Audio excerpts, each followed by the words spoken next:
Itu juga per bulan saya bisa menghasilkan 100 juta dari Google AdSense itu. Ternyata wow itu. Dulu, zaman dulu kan kencang banget ya. Udah jalan lancar, udah enak hidup saya. Udah sering jalan-jalan ke luar negeri dulu. Iya, ke luar negeri seminggu sekali minimal ke luar negeri. Keluar negeri karena udah merasa di atas angin gitu lah. Wah, saya ini pebisnis sukses. Anak beasiswa, bidik misi, beli mobil, HP-nya juga bagus gitu.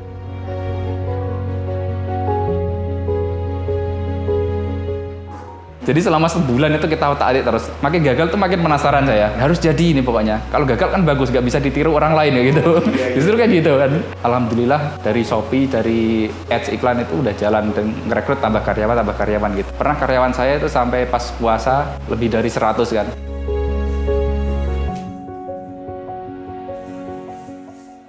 Semangatnya apapun, sebesar apapun mental kita bekerja, tapi kalau nggak ada doa dari orang tua kita, dari ibu, semangat kita, itu nggak ada kayak apa ya, di hati kita itu nggak akan ada rasa gertek gitu untuk bangkit dari bisnis itu, nggak ada rasa semangatnya. Jadi pemimpin perusahaan itu belum tentu enak, kelihatannya enak, bisa beli ini, beli itu, pikirannya nggak enak, bisa stres itu. Kalau nggak mampu mentalnya, kalau nggak mampu mengendalikan, bisa gila.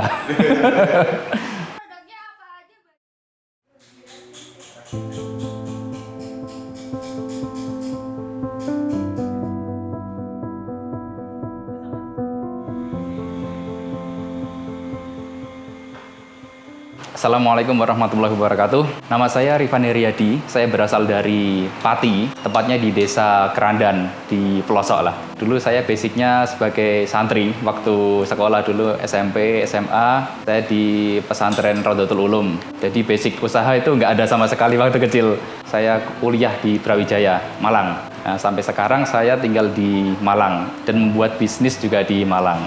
Sebelum-sebelumnya ada bisnis-bisnis lainnya, tapi yang saat ini saya jalani adalah produksi kue, tepatnya kue makaron. Saya tuh aslinya berasal dari keluarga yang bukan menengah ke bawah, tapi ke bawah banget. Orang tua saya itu buruh, ibu saya juga buruh. Jadi saya bukan berasal dari tiba-tiba jedek punya modal gitu. Saya kalau usaha itu memang modalnya harus dimulai dari yang di bawah 500 ribuan. Bapak saya buruh di bengkel, kerja di bengkel. Kalau ibu saya ya jualan di pasar gitu ya. Kalau saya dulu sekolah di pesantren karena murah dan gratis. Kuliah pun saya juga nggak dibiayai sama orang tua kan. Semuanya harus serba gratis. Saya dapat beasiswa dulu, bidik misi. Karena bidik misi itu kan dapat biaya hidup juga. Selain kuliah gratis juga biaya hidup gratis. Biaya hidup ya kita sekitar sebulan itu kalau nggak salah 800 ribu dulu. 600 ribu dari dikti, 200 ribu itu dari rektorat dulu. Ngotot banget pengen kuliah. Pokoknya saya harus kuliah, ingin memperbaiki kondisi ekonomi keluarga saya. Akhirnya saya udah belajar dengan giat, cari-cari info beasiswa seperti apa. Akhirnya alhamdulillah dulu sebenarnya keterima di 5 universitas. Ada di UI, ada di UMY dan lain-lain itu. Saya kenapa ambil di UB karena bidik misi. Walaupun di UI ini dapat potongan tapi bukan beasiswa. Potongan karena orang miskin. Jadi minta surat keterangan miskin dari kepala desa. Ini udah sah orang miskin itu. Pokoknya saya ingin memperbaiki kondisi ekonomi keluarga saya. Bisa beli ini, bisa beli itu sebagai motivasi saya kan. Ya, saya harus kuliah, harus jadi orang, dapat kerja yang bagus, ya, bisa membiayai, bantu orang tua saya. Walaupun tanpa biaya orang tua, saya pokoknya harus berusaha. Walaupun hidup saya sengsara. Di Malang dulu saya mulai masuk Malang kan. Dulu nggak dapat uang sama sekali dari orang tua saya. Saya pinjam uang sama tante saya dulu, 320 ribu berangkat ke Malang. Berat naik bus kan. Itu saya juga nggak tahu di Malang itu nanti ngekos gimana, terus tinggal di mana itu nggak tahu saya. Dari 320 ribu naik bus sampai di Malang loh. Kok tinggal 20 ribu itu hilang. Bingung saya. Ya saya udah tinggal di masjid gitu. Ada teman saya di sini. Akhirnya saya yang 300 hilang. Nggak tahu yang ngambil siapa itu. Kok bisa-bisanya. Tapi ya yang 20 ribu ditinggalin. Apa itu gak sekalian aja semua diambil. Saya tinggal di masjid kan dulu. Susah banget pokoknya awal masuk kuliah itu. Terus saya juga mau kerja di mana, cari uang di mana. Saya cari uang itu akhirnya saya masuk di warnet. Saya minta orang yang jaga warnet, saya pengen kerja di sini mas gitu. Gak apa-apa, gajinya 10 ribu tiap hari gitu. 8 jam sehari. Mulai jam 9 sampai jam 5 pagi. Jadi kuliah pagi, malamnya kerja, tinggalnya di masjid dulu. Kok berat banget ya gini. Saya pengen usaha lain. Saya membuat usaha akhirnya dari warnet itu saya ngeprint kan, ngeprint brosur gitu. Saya tempelin tiap pulang kerja, tempelin di tiang listrik di rumah-rumah orang tempelin. Dari situ kok nggak ada yang daftar gitu, bikin brosur bimbel. Saya pengen ngajar anak-anak SMA atau yang pengen kuliah gitu. Saya kasih tips-tips gimana dulu saya cara masuk kuliah biar bisa keterima di 5 universitas itu. Nah itu saya pengen mengejar target tersebut dengan menempel brosur-brosur. 1 bulan itu nggak ada yang daftar karena cara marketingnya mungkin salah ya dari brosur itu. Akhirnya saya mengubah cara marketing dengan online. Saya dari cara mencari grup-grup Facebook orang anak-anak yang mau kuliah lah, grup-grup SMA, grup-grup mana itu saya masukin, saya cari database-nya orang-orang itu, saya DM satu persatu. Akhirnya ada 1 orang yang daftar. Ternyata cara ini efektif gitu. Ternyata banyak yang daftar. Akhirnya saya keluar dari warnet dan fokus ke ini. Jadi saya ngajarin kok banyak banget, saya nggak mampu ini ngajar banyak orang gini. Akhirnya saya ngerekrut teman-teman bidik misi saya. Nah, sampai saya cuma fokus ke manajemen aja. Anak-anak yang saya rekrut ini fokus untuk mengajar. Lama-kelamaan ya karena mungkin mental bisnis saya nggak pernah bisnis sama sekali waktu itu baru pertama kali. Lama-lama kok manajemennya buruk, manajemen SDM, manajemen keuangan buruk semua. Akhirnya ya tutup dalam waktu 1 tahun lah. Bismillahirrahmanirrahim. Assalamualaikum warahmatullahi wabarakatuh. Saya Rifan Heriadi, owner Makaron.Tuvero, produsen kue kering. Saya mengalami banyak kisah jatuh bangun di dunia usaha. Nah, kisah bangkit saya ini akan saya bagikan ke dalam 30 kurikulum video, terutama di bidang digital marketing. Mulai dari strategi menentukan produk yang akan dijual online, membedah algoritma marketplace, Google, kemudian optimasi iklan biar tidak boncos. Nah, di video tersebut saya sampaikan praktek pengalaman-pengalaman yang benar-benar saya jalani. Jadi bukan cuma teori saja. Silahkan join di Pecah Telur Academy, murah banget, 200 ribuan saja. Anda mendapatkan ilmu yang aplikatif dan bisa Anda praktekkan secara langsung. Silahkan join.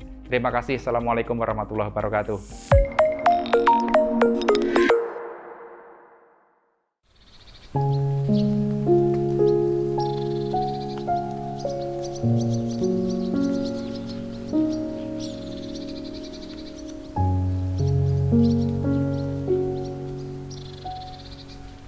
Saya dulu juga melanjutkan mondok Quran ya. Kenapa saya mondok di situ? Karena yang pertama gratis tempat, yang kedua gratis makan. Pernah ngapalin Quran juga waktu di Aliyah. Akhirnya saya ke Malang juga cari tempat yang seperti itu. Kebantu sama itu juga. Uang yang dapat dari beasiswa itu, bidik misi yang 800 ribu saya gunakan untuk modal membuat bimbel. Setelah bimbel itu tutup, saya fokus ke ngaji aja. Karena nggak enak sama Pak Yai. Karena setiap subuh saya itu kadang nggak ada di situ. Kadang kebanyakan riba-ribi usaha tutup karena berantakan semua. Bisnis juga berantakan, ngaji juga berantakan semua. Nah, saya fokus satu aja, antara bisnis atau ngaji. Saya fokus ngaji aja. Nah, lama-kelamaan kok saya pengen usaha lagi gitu. Ada usaha lagi, bikin penerjemah. Saya sama teman-teman saya, 2 orang sih awalnya bikin penerjemah. Terus saya membuka jasa penerjemah. Saya iklan juga di Facebook, di grup-grupnya asosiasi penerjemah itu. Sampai saya viral kan, gara-gara ngasih harga yang ngawur. Kan mereka punya standar harga. Nah, saya harganya ngawur karena ya nggak tahu penerjemah itu kayak gimana, nggak ada asosiasinya apa. Tapi dari ngawuran ini ternyata banyak yang ngajak kerja sama saya. Saya kewalahan tapi banyak itu. Penerjemah apa aja? Skripsi, segala macam abstrak, terus buku-buku gitu. Dari bahasa Inggris, bahasa Indonesia atau sebaliknya. Akhirnya saya kewalahan. Saya merekrut sekitar 20 orang teman-teman saya di sastra Inggris. Jadi kuliah saya kan di sastra Inggris. Banyak teman-teman sastra Inggris yang saya ajak untuk bekerja dengan saya itu. Jadi saya fokus di situ. Ya sama kayak manajemen bimbel dulu kan ngawur-ngawuran wis. Jalan aja. Itu udah lumayan jalan lama, ada 1 tahunan kayak jalan. Itu juga tutup lagi. Bisnis lagi jual terasi. Jual terasi saya ambil terasi di Juwana. Juwana kan terasinya bagus di sana. Menurut saya bagus ya. Saya bawa ke Malang sini, bawa 2 koper itu. Nah, saya bawa ke Malang, saya tawarkan ke orang-orang Malang, ke restoran-restoran, ke penjual-penjual gitu. Ternyata nggak ada yang suka sama terasi saya. Ini 1 koper itu saya bagi-bagikan aja ke orang. Bisnis lagi yaitu Google AdSense dulu. Saya kan sukanya itu menulis dulu. Menulis, bikin website, saya iklankan di Facebook, dapat dari situ. Saya juga join venture ke orang-orang, teman-teman saya di grup digital marketing. Itu saya tawarkan kerjasama gitu. Nanti kamu, kan mereka belum punya AdSense, saya bimbing juga mereka untuk membuat website yang bagus biar ada pengunjungnya banyak. Udah jalan lama. Sampai sekarang bahkan jalan. Sampai sekarang masih. Itu juga per bulan saya bisa menghasilkan 100 juta dari Google AdSense itu. Ternyata wow itu. Dulu. Zaman dulu kan kencang banget ya. Enak nih bisnis. Bisa disambi banyak, punya waktu banyak gitu. Dan waktu itu saya juga bisa beli mobil juga. anak beasiswa, bidik misi, beli mobil, terus jalan juga, HP-nya juga bagus gitu. Banyak yang ngarani gitu. Padahal di fakultas saya itu kayaknya nggak ada yang bawa mobil, kecuali dosennya. Nah, dari situ saya alihkan modal itu untuk membuat bisnis lagi. Bisnis konveksi, jalan kencang banget, apalagi ditambah dengan maraknya Google Ads dulu sama Facebook Ads. Itu enak banget tuh iklan di situ. Kita bisa ngiklan misalkan sehari 100 juta itu bisa dapat 1 M ibaratnya kayak gitulah. Karyawan juga udah nemu banyak sambil belajar manajemen juga kan. Manajemen keuangan segala macam saya pelajarin, ratusan karyawan dulu lah. Konveksi, karena penjualan di Facebook Ads itu kenceng banget. Akhirnya ya makin jalan, makin jaya. Saya tambah lagi bisnis lagi, nyabang bisnis travel. Travel ke Bromo, ke Banyuwangi, ke Karimun Jawa gitu. Jadi saya udah mulai diversifikasi bisnis. Udah jalan lancar, udah enak hidup saya. Udah sering jalan-jalan ke luar negeri dulu. Iya, ke luar negeri seminggu sekali minimal ke luar negeri. Keluar negeri karena udah merasa di atas angin gitu lah. Wah, saya ini pebisnis sukses. Tiba-tiba waktu Covid kan, kayaknya teguran dari Allah ini. Saya udah terlalu sombong, udah terlalu banyak boros mengeluarkan uang, jebret langsung bisnis konveksi saya udah makin goyah. Apalagi yang travel, udah gak ada orang, ini ada PPKM segala macam, udah tutup semua. Sengsaranya di situ ada utang juga, udah beli aset segala macam. Salah ini saya. Udah bener mengatur SDM, udah bener mengatur kan. Tapi mengatur cara hidup ini ada dana darurat itu nggak ada. Akhirnya ya udah ini teguran dari Allah. Hampir saya jual semua rumah, termasuk rumah yang ini. Rumah ini itu saya beli dulu sekitar 1 M. Itu juga mau saya jual, udah nggak punya apa-apa lagi itu. Akhirnya saya harus usaha di awal lagi. Saya berdoa sama Allah, gimana caranya saya bisa bangkit lagi gitu. Pokoknya rumah ini tinggal satu-satunya. Kalau rumah ini dijual saya nggak punya apa-apa lagi, mondok lagi kayaknya.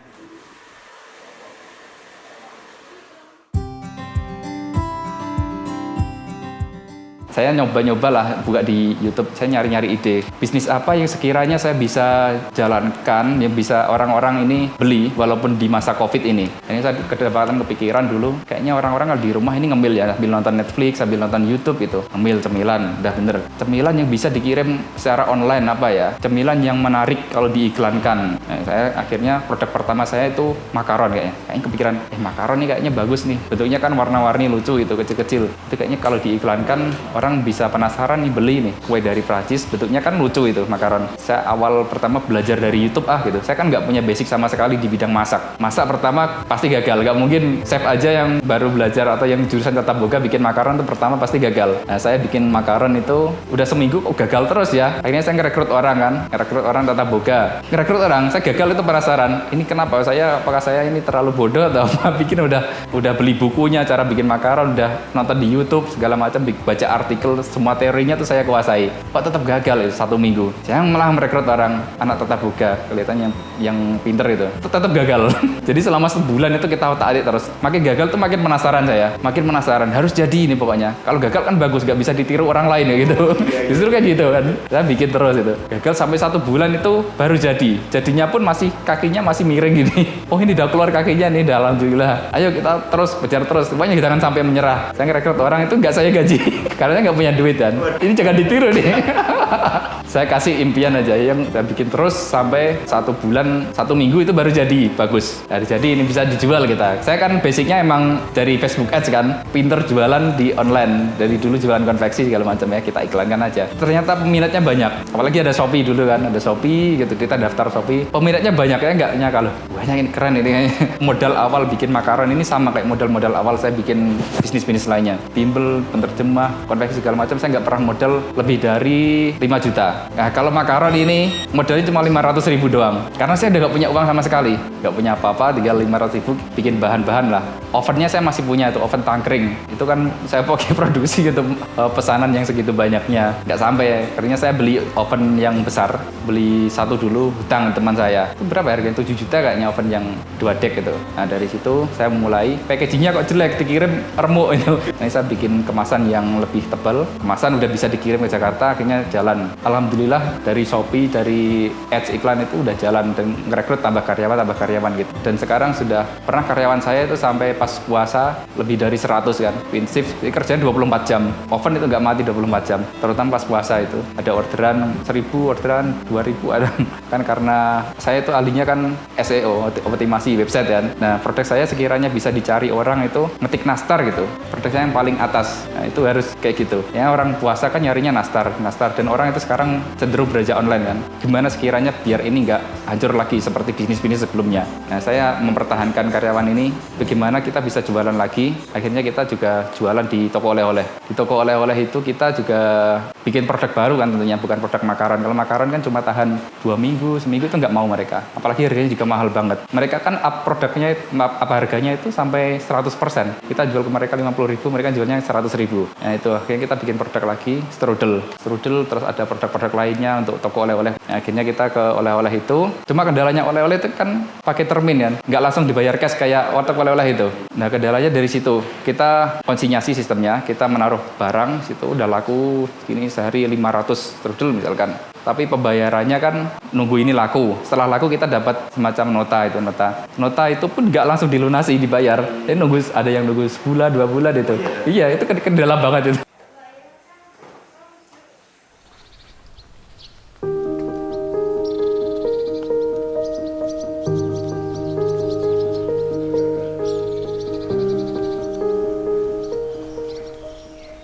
Kalau saat ini produk yang paling kenceng itu produk baru kan, namanya strudel. Karena mungkin ya di Malang ini kan orang ke Malang itu nyarinya strudel. Nomor 2 makaron, padahal saya itu nggak suka sama makaron karena manis itu kan. Kayaknya kok mahal juga belinya. Kalau nastar ini ramenya itu waktu lebaran itu sehari bisa 1.000-2.000 orderan gitu per sehari. Sampai kita nggak mampu menghadapi itu. Kalau pengiriman paling banyak itu waktu puasa kan ya, sehari bisa ya 2.000-3.000 itu kan 2.000 resi. Itu baru 2.000 resi, belum ordernya berapa, ada yang pesan 10 kan. Tempat kita kan masih kecil banget kayak gini. Itu kita nggak mampu. Sampai luar rumah itu ada produksi kita. Sampai 24 jam, shift 1, shift 2, shift 3 itu. Itu 24 jam oven nyala terus. Jadi saya kadang juga tidur cuma 3 jam itu, tidur di kantor sini, tidur di Ramadan. Dan TikTok Shop sekarang buka lagi kan. Ya dua-duanya jalan, dari oleh-oleh, dari TikTok Shop jalan. Kita jual oleh-oleh di hampir semua toko oleh-oleh di Batu itu ada produk kita. Royal oleh-oleh di Kendedes, di WSP, di Brawijaya baru masuk. Ya kita bikin konten kan harus FYP. Kalau FYP itu bisa penjualan bisa 5 kali lipat. Kadang bisa sampai 10 kali lipat itu. Kenceng banget. Kuncinya FYP. Itu strateginya kita emang harus bikin video yang viral. Yang pertama bisa bikin soundnya yang lagi viral apa, terus ada gimmick-gimmicknya kayak gimana gitu. Terus proses pembuatannya, kata kunci itu juga penting sekarang di TikTok. Insya Allah bisa FYP. Kalau FYP itu penjualan apapun bisa viral. Bahkan kita itu live juga kan, live. Kalau FYP itu live yang nonton bisa 1.000 orang itu nonton langsung, itu bisa. Bahkan ada yang ngasih gift juga, enak itu, lumayan. Karena mungkin produknya kan menarik kan ya, warna-warni gitu, unik. Dan orang penasaran, pengen lama-lama lihat kan. Kayaknya kok satisfying banget gitu. Tips berjualan ya, kalau saya kan basicnya emang di digital marketing. Saya kadang juga melatih orang-orang ini gratis di digital marketing. Saya mau bikin komunitas orang-orang daerah sini, terutama UMKM di daerah yang ada di dekat saya ini. Seminggu sekali mungkin ada rutinan saya. Fokus tips-tips untuk jualan di online gimana itu. Kalau saya tipsnya ya, yang pertama itu kita foto yang bagus, bikin video yang bagus. Walaupun pakai kamera HP ya, kamera nggak terlalu getar-getar gini kan. Nah cahaya juga bagus. Semua itu kuncinya dari visual gini. Orang lihat produk kita itu dari visual pertama. Yang kedua baru rasa. Kalau jualan oleh-oleh itu ya, yang pertama yang kita tampilkan itu harus visualnya. Kemasannya bagus, kelihatan besar, pantas gitu dikasihkan orang. Dan harganya murah, walaupun rasanya itu nomor 2 kan. Kalau rasanya bagus, dia akan repeat order. SEO itu penting banget. Gimana caranya produk kita itu bisa di pencarian paling awal. Nah, kita optimasi. Orang ngetiknya kemungkinan ngetik apa, misalkan lebaran, jual nastar atau jual makanan ringan atau apa. Itu produk kita harus berada di atas. Itu SEO. Entah Google, entah dari SEO Shopee, dari TikTok. Shopee kan orang mencari mau beli barang itu di pencarian biasanya. Deskripsi, kemudian juga hashtag. Itu juga penting banget.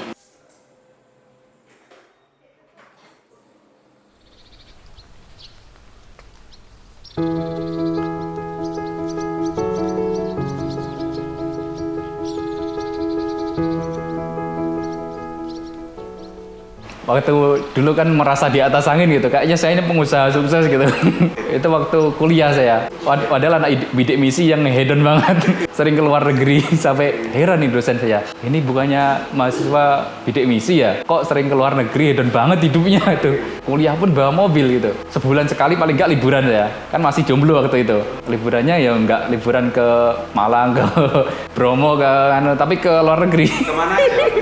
Ya liburan ke Kanada, terus ke Turki, hedon banget gitu. Saya merasa kayaknya udah di atas angin, udah sukses gitu kan ya. Padahal ternyata setelah saya keluar dari situ, saya pernah dapat cobaan itu. Saya gabung ke komunitas, misalkan komunitas ke TDA misalkan, atau komunitas di Rumah Sedekah NU itu. Itu ternyata banyak pengusaha yang lebih di atas saya, bagus di atas saya, tapi hidupnya sederhana. Kemana-mana naik motor, terus rumah juga biasa aja, nggak beli mobil yang wow gitu. Nah, saya belajar dari situ. Ternyata mereka mengelola uangnya itu bagus. Dia ada dana darurat, mengelola uangnya juga untuk perputaran modal gitu, nggak untuk beli mobil Lamborghini walaupun mereka mampu kan untuk membeli itu. Tapi mereka lebih membeli ke aset, membeli tanah, membeli pabrik baru untuk membangun marketing gitu. Itu kayaknya saya baru sadar itu, kayaknya penting juga kayak ini. Saya ternyata dulu salah ya, sehingga dapat teguran dari Allah kan. Kalau kayak gitu kan namanya dulu pernah hidup susah kan, mau beli apa-apa itu kok susah banget. Teman saya bisa beli motor, saya sekolah naik sepeda jalan kaki. Saya kayak orang kaya baru lah OKB dulu, dapat uang dari Google AdSense, dapat uang dari usaha ini itu kan. Kayaknya uang saya ini udah dinikmatin aja deh gitu, dinikmatin aja semua. Udah merasakan, biasanya kan orang gitu, orang OKB itu pengen menikmatin apa-apa gitu. Tapi saya nggak terlalu tak pamerkan dulu, nikmatin aja sendiri gitu. Nggak diposting. Kalau dulu kan orang pengen diposting itu karena mungkin untuk marketing mungkin ya, pengen menampilin saya ini punya mobil baru, ini ikut bisnis saya gitu. Mungkin kayak gitu kan. Kalau saya nggak, kalau saya dulu ingin menikmati aja sendiri gitu. Karena mungkin dulu orang tua saya kan nggak mampu, pengen beli ini nggak mampu. Akhirnya saya punya uang itu, nikmatin aja semua itu. Tapi itu sebenarnya cara yang salah, saya baru sadar sekarang.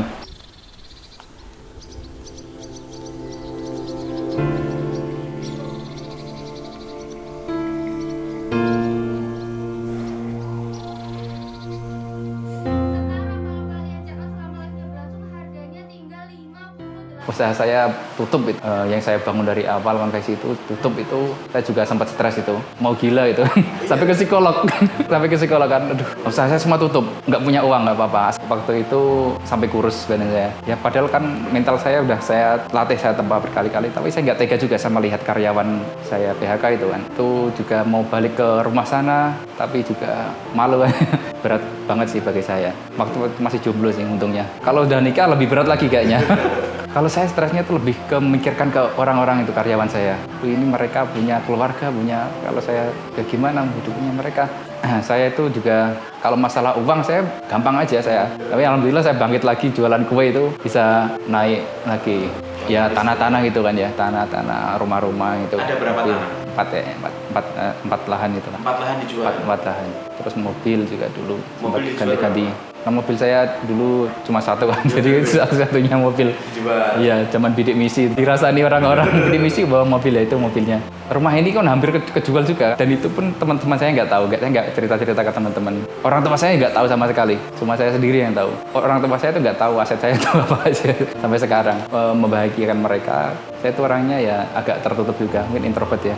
Nah, kalau sekarang lebih terbuka lagi karena mungkin nggak mau kejadian seperti orang gila, karena semua itu dipendam sendiri. Sekarang lebih cerita-cerita, kadang cerita sama teman-teman pebisnis saya kan banyak. Sejak gabung TDA itu saya cerita ke teman-teman saya, begini kendalanya begini. Jadi pemimpin perusahaan itu belum tentu enak, kelihatannya enak, bisa beli ini, beli itu. Pikirannya nggak enak, bisa stres itu. Kalau nggak mampu mentalnya, atau kalau nggak mampu mengendalikan, bisa gila.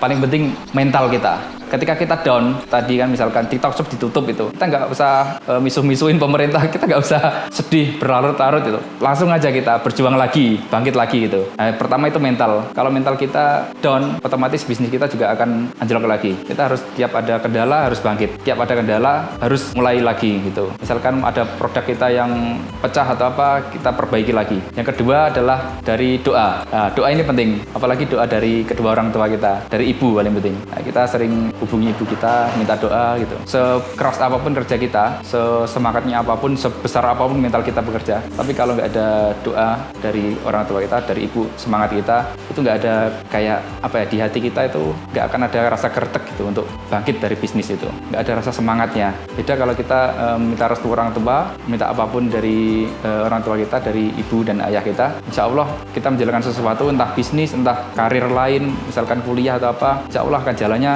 insya Allah akan akan lancar. Nah itu yang saya yakini seperti itu. Kalau sekarang kan saya nggak bolehin ayah saya untuk bekerja. Sudah Pak, apalagi ayah saya kan sering sakit-sakitan, kadang vertigo gitu. Naik motor kadang jatuh. Saya kasihan sama orang tua, nggak usah kemana-mana. Ayah saya itu sakit dulu. Saya nggak tahu ini sakit apa, jantung atau apa, dicek di dokter itu kayaknya sakit jantung itu. Orang tua saya satu-satunya kan ya. Saya ajak umrah dulu bapak saya. Ajak umrah di sana, saya berdoa pada Allah di sana. Ya Allah, orang tua saya satunya tolong sembuhkan ya Allah itu. Sambil saya kasih air zam-zam dulu. Berdoa sampai nangis saya. Alhamdulillah dicek kok sembuh ya tiba-tiba. Itu suatu keanehan itu. Sampai sekarang malah nggak ada. Karena saya berasal dari keluarga broken home kan dulu. Makanya saya nggak mau minta uang ke orang tua saya. Saya mending hidup sendiri, tapi saya ingin masih baik sama mereka. Walaupun saya nggak dikasih uang kan, hidup baik dengan mereka. Kalau saya lebih dekat, dua-duanya sih saya deketin. Karena saya nggak tinggal sama, saya mondok kan, adil ya ke bapak saya, kadang ke ibu saya gitu. Nggak mau ada kendala lagi gitu. Ya, mungkin masalah ekonomi kan, pasti kayak gitu kan.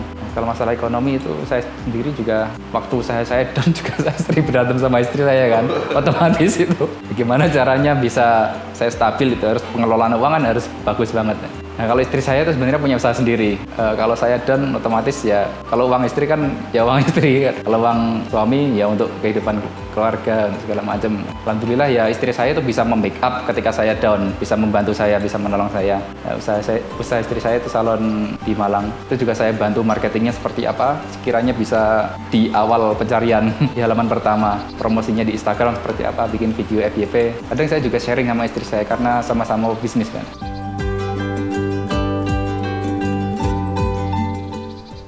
Untuk mahasiswa-mahasiswa atau anak-anak yang masih sekolah itu kan pengen kuliah walaupun ada kendala orang tua nggak punya uang, langsung aja coba dulu. Kita jangan mundur sebelum kita mencoba apapun itu. Kita pengen menjadi dokter, pengen menjadi pengusaha, coba dulu.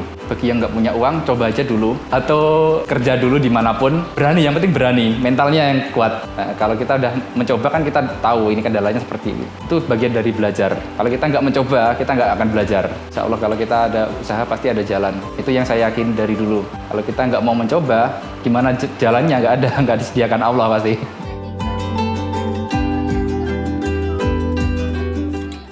Saya Rifani Riyadi dari Makaron to Vero. Saya mengucapkan terima kasih dan mohon maaf apabila ada kesalahan-kesalahan. Assalamualaikum warahmatullahi wabarakatuh. Waalaikumsalam.